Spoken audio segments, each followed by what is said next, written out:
ಇನ್ನೇನು ಕೆಲವೇ ಕ್ಷಣಗಳಲ್ಲಿ ರಾಜ್ಯದ ಬೈ ಎಲೆಕ್ಷನ್ ಅಂತಂದ್ರೆ ಉಪಚುನಾವಣೆಯ ಕದನದ ರಿಸಲ್ಟ್ ಕೆಲವೇ ಕ್ಷಣಗಳಲ್ಲಿ ಗೊತ್ತಾಗುತ್ತೆ. ಸಾಕಷ್ಟು ಕುತೂಹಲ ಇರುವಂತಹ ಕ್ಷೇತ್ರಗಳು 3 ಕ್ಷೇತ್ರಗಳು.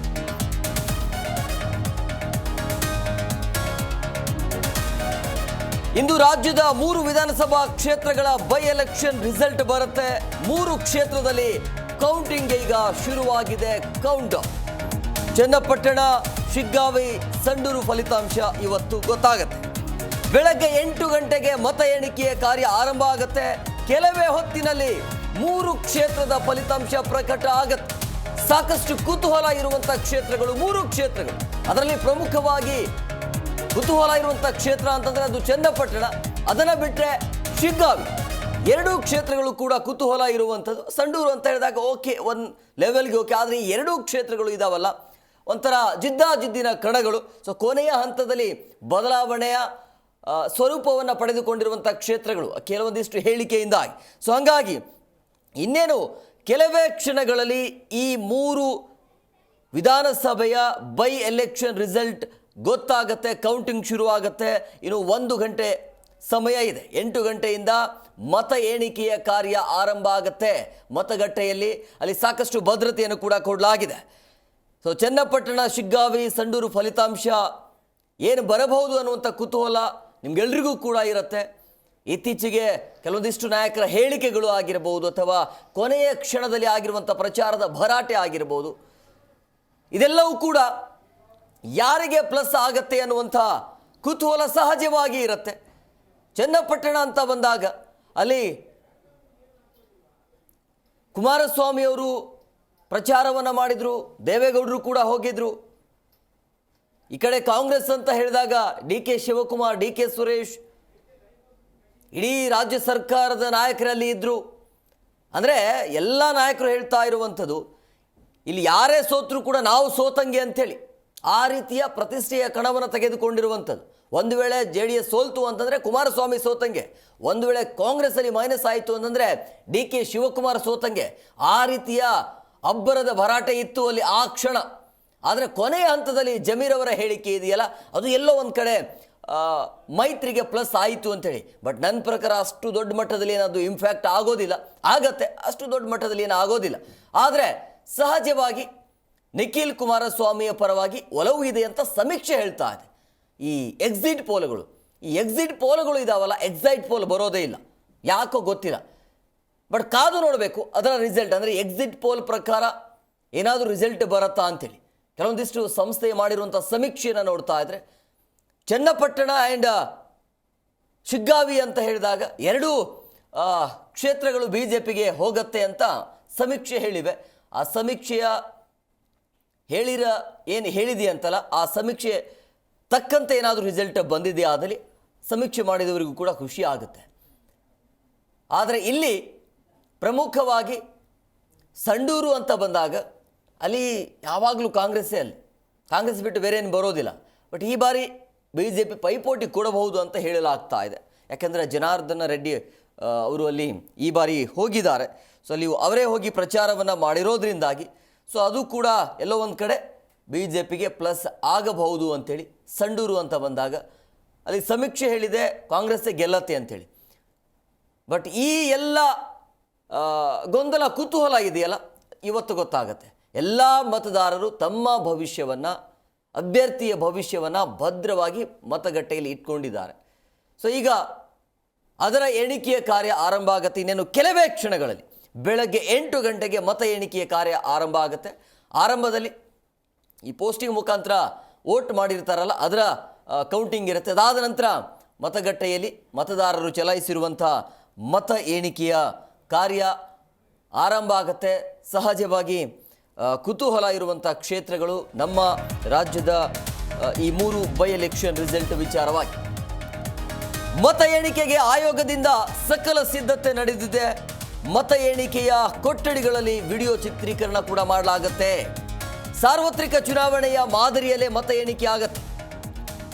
ಒಂದೊಂದು ಕೊಠಡಿಯಲ್ಲಿ ತಲಾ 7 ಟೇಬಲ್ಗಳ ವ್ಯವಸ್ಥೆ ಮಾಡಲಾಗಿದೆ. ಮೊದಲು ಅಂಚೆ ಮತಪತ್ರ ಇರುತ್ತೆ, ಅದಾದ ನಂತರ ಸೇವಾ ಮತದಾರರ ಮತ ಎಣಿಕೆ ಇರುತ್ತೆ. ಸೊ ಪ್ರತ್ಯೇಕವಾಗಿ ಪೋಸ್ಟಲ್ ಬ್ಯಾಲೆಟ್ ಕೊಠಡಿಯಲ್ಲಿ ವ್ಯವಸ್ಥೆಯನ್ನು ಮಾಡಲಾಗಿದೆ. ಈ ಪೋಸ್ಟಲ್ ಬ್ಯಾಲೆಟ್ ಕೊಠಡಿಯಲ್ಲಿ ಒಂದು ಟೇಬಲ್ ವ್ಯವಸ್ಥೆ ಇರುತ್ತೆ. 15 ಟೇಬಲ್ಗಳಿಗೆ 45 ಸಿಬ್ಬಂದಿಯ ನಿಯೋಜನೆ ಮಾಡಲಾಗಿದೆ. ಯಾವುದೇ ರೀತಿಯಾಗಿ ಅಹಿತಕರ ಘಟನೆ ಆಗಬಾರದು ಅಂತೇಳಿ ಪೊಲೀಸರ ಕಟ್ಟೆಚ್ಚರ. ಜೊತೆಗೆ ಈ ಮತ ಎಣಿಕೆ ಆಗತ್ತಲ್ಲ, ಆ ಭಾಗದ ಸುತ್ತಲೂ 144 ಸೆಕ್ಷನ್ ಜಾರಿ ಇರುತ್ತೆ. ಅಲ್ಲಿ ಸಂಭ್ರಮಾಚರಣೆ ಮಾಡೋದಕ್ಕೆ ಅವಕಾಶ ಇರೋದಿಲ್ಲ. ರಿಸಲ್ಟ್ ಬಂದಾದ ಮೇಲೆ ಬೇಕಾದರೆ ಏನು ಬೇಕಾದರೂ ಮಾಡ್ಬೋದು, ಆರಂಭದಲ್ಲಿ ಏನು ಮಾಡಲಿಕ್ಕೆ ಅವಕಾಶ ಇರೋದಿಲ್ಲ. ಸೊ ಹಂಗಾಗಿ ಆ ಮತ ಎಣಿಕೆಯ ಸರ್ವೆಯ ಸುತ್ತಲೂ ಪೊಲೀಸ್ ಭದ್ರತೆಯನ್ನು ನೀಡಲಾಗ್ತಾ ಇದೆ. ಆ ಮತಗಟ್ಟೆಯ ಸುತ್ತಲೂ ಅಲ್ಲಿ 144 ಸೆಕ್ಷನ್ ಗುಂಪಾಗಿ ಜನ ಬರೋಂಗಿಲ್ಲ ಸೆಲೆಬ್ರೇಷನ್ ಮಾಡಲಿಕ್ಕೆ. ಅಂದರೆ ಈ 3 ಪಕ್ಷದ ಕಾರ್ಯಕರ್ತರು ನಾಯಕರು ಕೂಡ ಬಂದಿರ್ತಾರೆ, ಅವರಿಗೆ ಅವಕಾಶ ಇರೋದಿಲ್ಲ. ಅಲ್ಲಿ ಏನೇ ಇದ್ರೂ ಕೂಡ ದೂರ ಇರಬೇಕು. ಸೊ ಹಾಗಾಗಿ ಪೊಲೀಸರ ಕಟ್ಟೆಚ್ಚರ ಅಂತೂ ಜಾಸ್ತಿ ಇದೆ. ಯಾವುದೇ ರೀತಿಯಾಗಿ ಸಮಸ್ಯೆ ಆಗಬಾರ್ದು ಅಂಥೇಳಿ ಸಹಜವಾಗಿ ಪೊಲೀಸ್ ಕಡೆಯಿಂದ ಎಲ್ಲ ರೀತಿಯಾದ ಸಿದ್ಧತೆ ಇದೆ. ಜೊತೆಗೆ ಚುನಾವಣಾ ಆಯೋಗದಿಂದ ಎಲ್ಲ ರೀತಿಯಾಗಿ ಸಕಲ ಸಿದ್ಧತೆಯನ್ನು ಮಾಡಿಕೊಳ್ಳಲಾಗಿದೆ. ಆ ಮತ ಎಣಿಕೆಯ ಕೊಠಡಿಗಳಲ್ಲಿ ಏನಾಗುತ್ತಲ್ಲ ಅದೆಲ್ಲವೂ ಕೂಡ ವಿಡಿಯೋ ಚಿತ್ರೀಕರಣ ಇರುತ್ತೆ. ರಾಜ್ಯದ 3 ಕ್ಷೇತ್ರದಲ್ಲಿ ಈಗ ಇರುವಂಥ ಪ್ರಶ್ನೆ, ಯಾರು ಗೆಲ್ತಾರೆ ಅಂತೇಳಿ. ಚನ್ನಪಟ್ಟಣದಲ್ಲಿ ನಿಖಿಲ್ ವರ್ಸಸ್ CPY ಹಣಾಹಣಿ ಇದೆ. ಶಿಗ್ಗಾವಿಯಲ್ಲಿ ಭರತ್ ಬೊಮ್ಮಾಯಿ ವರ್ಸಸ್ ಯಾಸಿರ್ ಖಾನ್ ಪಠಾಣ್ ಫೈಟ್ ಇದೆ. ಸಂಡೂರಲ್ಲಿ ಅನ್ನಪೂರ್ಣ ವರ್ಸಸ್ ಬಂಗಾರು ಹನುಮಂತು. ಈ ಎಲ್ಲ ಅಭ್ಯರ್ಥಿಯ ಭವಿಷ್ಯ ಗೊತ್ತಾಗತ್ತೆ ಕೆಲವೇ ಕ್ಷಣಗಳಲ್ಲಿ, ಕೆಲವೇ ಹೊತ್ತಿನಲ್ಲಿ ಎಲ್ಲ ಕುತೂಹಲಕ್ಕೂ ತೆರೆ ಬೀಳುತ್ತೆ. ಮಧ್ಯಾಹ್ನ 12 ಗಂಟೆಯ ವೇಳೆಗೆ ನಿಖರ ಫಲಿತಾಂಶ ಬಂದ್ಬಿಡುತ್ತೆ. 12 ಗಂಟೆಯ ವೇಳೆಗೆ ನಿಖರ ಫಲಿತಾಂಶ ಬಂದ್ಬಿಡುತ್ತೆ. ಆಲ್ಮೋಸ್ಟ್ 12 ಅಥವಾ 1 ಗಂಟೆ ಒಳಗಡೆ ಎಲ್ಲವೂ ಕೂಡ ಗೊತ್ತಾಗುತ್ತೆ. ಒಂದು 20 ಸುತ್ತಲಿ ಈ ಮತ ಎಣಿಕೆ ನಡೆಯುತ್ತೆ. ಸೊ 12 ಅಥವಾ 1 ಗಂಟೆಯ ತನಕ ನಾವು ನಿಮ್ಮ ಜೊತೆಗೆ ನಿರಂತರವಾಗಿ ಇರ್ತೀವಿ. ಕ್ಷಣದ ಮಾಹಿತಿಯನ್ನು ನಿಮ್ಮ ಮುಂದೆ ಇಡ್ತೀವಿ. ಅಂದರೆ ಏನೇನು ಆಗತ್ತೆ ಅಂತೇಳಿ. ಇದು ನಮ್ಮ ರಾಜ್ಯದಷ್ಟೇ ಅಲ್ಲ, ಬೇರೆ ಬೇರೆ ಭಾಗದ ಕೂಡ, ಅಂದರೆ ಮಹಾರಾಷ್ಟ್ರ, ಜಾರ್ಖಂಡ್, ವಯನಾಡ್, ಅದರ ಬಗ್ಗೆಯೂ ಕೂಡ ರಿಸಲ್ಟ್ ಇರುತ್ತೆ. ಅದನ್ನು ಕೂಡ ಮಾಹಿತಿಯನ್ನು ಕೊಡ್ತಾ ಹೋಗ್ತೀವಿ. ಆದರೆ ನಮಗೆ ಇರುವಂಥ ಕುತೂಹಲ ಅಂತಂದರೆ ನಮ್ಮ ರಾಜ್ಯದ ಬೈ ಎಲೆಕ್ಷನ್ ಏನಿದೆಯಲ್ಲ 3 ಕ್ಷೇತ್ರಗಳು, ಅದರಲ್ಲಿ ಮಾಜಿ ಮುಖ್ಯಮಂತ್ರಿಗಳ ಮಕ್ಕಳೇ ಈ ಬಾರಿ ಸ್ಪರ್ಧೆಯನ್ನು ಮಾಡ್ತಾ ಇರೋದ್ರಿಂದ ಕುತೂಹಲ ಇರುವಂಥ ಕ್ಷೇತ್ರಗಳು ಅವು 2, ಶಿಗ್ಗಾವಿ ಆ್ಯಂಡ್ ಚನ್ನಪಟ್ಟಣ. ಸೊ ಹಂಗಾಗಿ ಈ 2 ಕ್ಷೇತ್ರ ಯಾರ ಪರವಾಗಿ ಇರುತ್ತೆ ಅಂಥೇಳಿ ದೇವೇಗೌಡರು ಅಲ್ಲಿ ಖುದ್ದು ಆ ಕಣಕ್ಕೆ ಹೋಗಿ ಪ್ರಚಾರವನ್ನು ಮಾಡಿದರು. ಸಹಜವಾಗಿ ನಿಖಿಲ್ಗೆ ತಂದೆಯ ಮತ್ತು ತಾತನ ಒಂದು ಆಡಳಿತ ಆಗಿರ್ಬೋದು ಅಥವಾ ಅವರ ಪ್ರಚಾರ ಅದೆಲ್ಲವೂ ಕೂಡ ಪ್ಲಸ್ ಆಗುವಂತಹ ಎಲ್ಲ ಸಾಧ್ಯತೆ ಹೆಚ್ಚಾಗಿದೆ. ಆಮೇಲೆ CP ಯೋಗೇಶ್ವರ್ ಅವರು ಅಂತ ಬಂದಾಗ ಇಡೀ ರಾಜ್ಯದ ನಾಯಕರು ಅಲ್ಲೇ ಇದ್ದರು. ಸರ್ಕಾರ ಅವರದ್ದೇ, ಗ್ಯಾರಂಟಿ ಕೈ ಹಿಡಿಬಹುದು.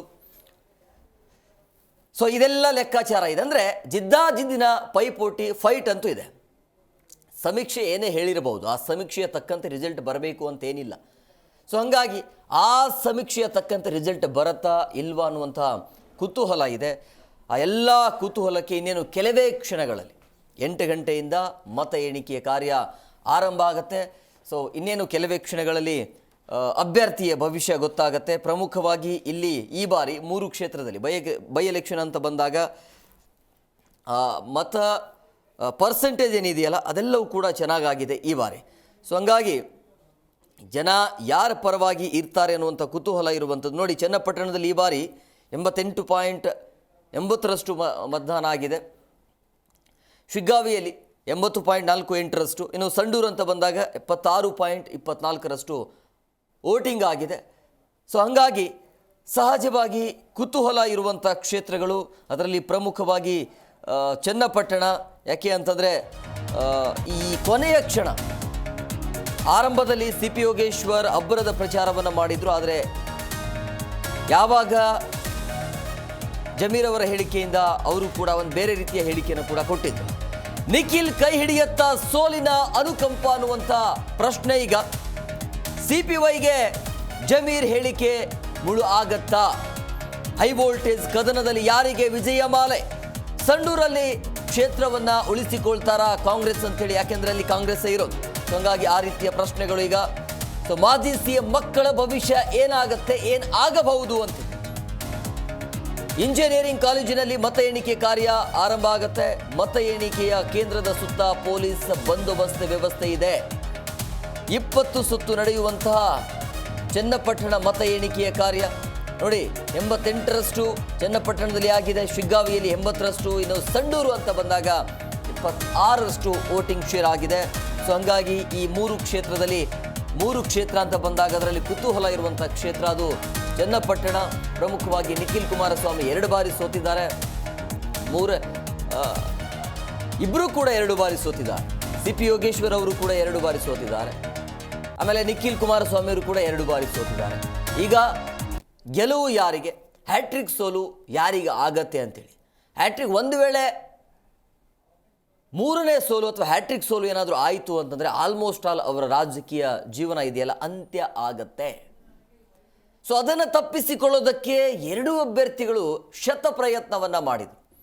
ಆ ಪ್ರಯತ್ನದ ರಿಸಲ್ಟ್ ಇವತ್ತು ಅವರ ಕಾರ್ಯಕರ್ತರು, ನಾಯಕರು ಯಾವ್ಯಾವ ದೇವರಲ್ಲಿ ಬೇಡಿಕೆಯನ್ನು ಇಟ್ಟಿದ್ದಾರೋ, ಏನೇನು ಮಾಡ್ತಿದ್ದಾರೋ ಗೊತ್ತಿಲ್ಲ. ಇವತ್ತು ಬೆಳಗ್ಗೆಯಿಂದ ದೇವರ ಮೊರೆ ಹೋಗಿರ್ತಾರೆ, ನಮ್ಮ ನಾಯಕರೇ ಗೆಲ್ಲಬೇಕು ಅಂತೇಳಿ.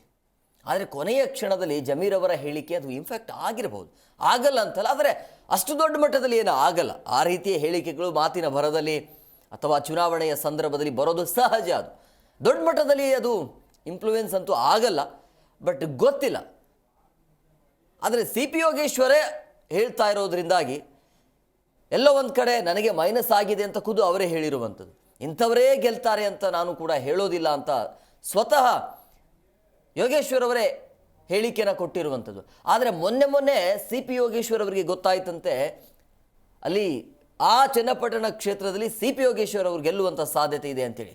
ಈ ಮಾಹಿತಿ ಅವರಿಗೆ ಬಂದ ತಕ್ಷಣ ಸಿದ್ದರಾಮಯ್ಯನವ್ರನ್ನ ಭೇಟಿಯಾದರು ಅನ್ನೋದು ನಮಗೆ ಸಿಗ್ತಾ ಇರುವಂಥ ಇನ್ಸೈಡ್ ಮಾಹಿತಿ.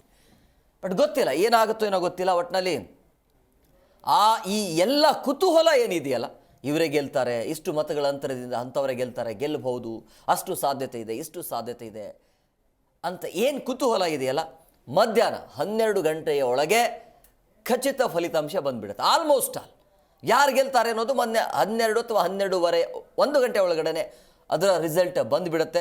ಸೊ ಹಂಗಾಗಿ ಆ ಮತ ಎಣಿಕೆಯ ಸುತ್ತಲೂ ಅಲ್ಲಿ ಭದ್ರತೆಯನ್ನು ಕೊಡಲಾಗಿದೆ.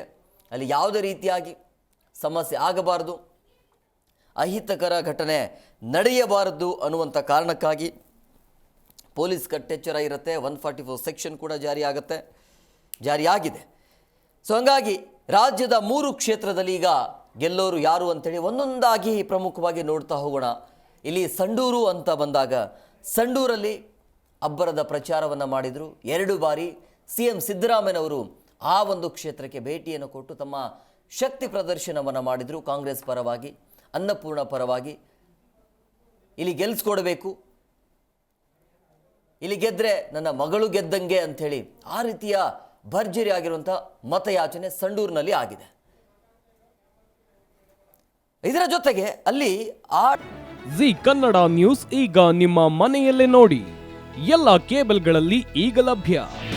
ನಿಮ್ಮ ನೆಚ್ಚಿನ ಜಿ ಕನ್ನಡ ನ್ಯೂಸ್ ಈಗ ಸನ್ ಡೈರೆಕ್ಟ್ ನಲ್ಲಿ number 292, Tata play number 1664, Jio TV number 1334, NXT digital number 30, in cable number 30, city networks 51, U digital number 162, GTPL number 17, Rockline telecommunications number 42, Shri Basaveshwara cable number 168, rural cable network 60, Vinayaka digital 57, Abhishek cable 821, city channel 53, Siddeshwara cable network 57, V4 digital Infotech 628, Surya digital networks 53, Gajanan digital number 836, Malnad infotech private limited number